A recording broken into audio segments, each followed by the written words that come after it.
মার্কিন president Donald ট্রাম্পের নেতৃত্বে বাণিজ্য যুদ্ধ আরও তীব্রতর হচ্ছে। এপ্রিল মাসের শুরু থেকে ১৮০টি দেশের কথা বলা হলেও মাঝপথে এসে ট্রাম্পের ছোবল থেকে রেহাই পেয়েছে অধিকাংশ দেশ। বৈশ্বিক দ্বন্দ্ব কিছুটা হ্রাসের সম্ভাবনা থাকলেও বিপরীত চিত্র চীনের ক্ষেত্রে, কারণ বেইজিংকে ছাড় দিতে নারাজ ওয়াশিংটন। ১০ এপ্রিল ব্রিটিশ সংবাদ মাধ্যম বিবিসির এক প্রতিবেদনে বলা হয়, বিশ্বের অনেক দেশের উপর আরোপিত প্রতিশোধমূলক শুল্কের ক্ষেত্রে ৯০ দিনের স্থগিতাদেশ দেওয়া হয়েছে, কিন্তু ১০% একটি সর্বজনীন শুল্ক এখনও বহাল রয়েছে। তবে চীনের প্রতি যুক্তরাষ্ট্রের মনোভাব আরও কঠোর, যেখানে চীনের পণ্যের উপর শুল্কের হার ১২৫% পর্যন্ত পৌঁছেছে। মার্কিন প্রেসিডেন্ট ডোনাল্ড ট্রাম্পের মতে বেইজিং মার্কিন পণ্যের উপর ৮৪% শুল্ক আরোপের পরিকল্পনা করছে, যেটিকে তিনি সম্মানের অভাব বলে অভিহিত করেছেন। তবে এই বাণিজ্য যুদ্ধ শুধু প্রতিশোধ নয়, বরং ট্রাম্পের প্রথম মেয়াদে অসমাপ্ত মিশন পূরণের একটি প্রচেষ্টা বলে মনে করা হচ্ছে। ট্রাম্প সাংবাদিকদের বলেন, পূর্বে আমাদের কাছে যে সঠিক কাজটি করার সময় ছিল না, তা এখন আমরা করছি।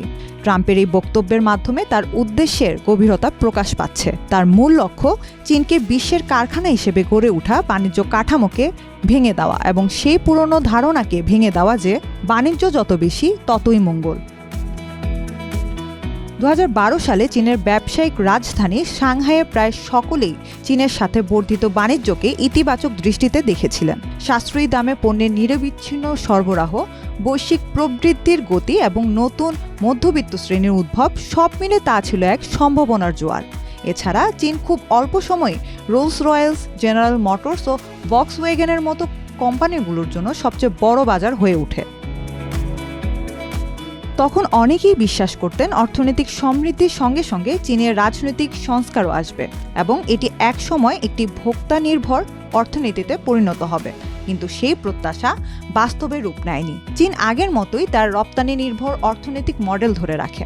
পরবর্তীতে ২০১৫ সালে মেড ইন চায়না ২০২৫ পরিকল্পনার মাধ্যমে চীন বৈশ্বিক উৎপাদনের প্রায় প্রতিটি খাতেই নেতৃত্ব নেওয়ার ঘোষণা দেয়। বর্তমানে চীন বিশ্বজুড়ে উৎপাদিত বৈদ্যুতিক গাড়ির প্রায় ৬০% তৈরি করে এবং বৈদ্যুতিক যানবাহনে ব্যবহৃত ব্যাটারির ৮০%ই আসে চীন থেকেই, যার বড় অংশ তাদের নিজস্ব ব্র্যান্ডের।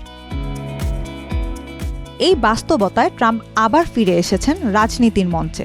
শুল্ক ও পাল্টা শুল্কের মাধ্যমে শুরু করেছেন নতুন এক বাণিজ্য লড়াই। বিষয়টি শুধু যুক্তরাষ্ট্র ও চীনের মধ্যেই সীমাবদ্ধ নয়, বরং এর প্রভাব পড়তে পারে গোটা বৈশ্বিক বাণিজ্য ব্যবস্থায়। তবে এই উত্তেজনার ভবিষ্যৎ নির্ভর করছে কিছু গুরুত্বপূর্ণ বিষয়ের উপর। প্রশ্ন আসছে, চীন আদৌ আলোচনায় বসবে কিনা, বসলেও বড় ধরনের ছাড় দেবে কিনা এবং যুক্তরাষ্ট্র এখনও মুক্ত বাণিজ্যে বিশ্বাস করে কিনা। তবে যদি চীন মনে করে এই শুল্ক কৌশল মূলত চাপ প্রয়োগের হাতিয়ার, তাহলে তাদের আলোচনায় বসার সম্ভাবনা খুবই কম। সেক্ষেত্রে শুরু হতে পারে এক দীর্ঘমেয়াদী অর্থনৈতিক সংঘাত, যা ভেঙে দিতে পারে প্রচলিত বিশ্ব বাণিজ্য কাঠামো এবং তৈরি করতে পারে এক অনিশ্চিত ঝুঁকিপূর্ণ ভবিষ্যৎ।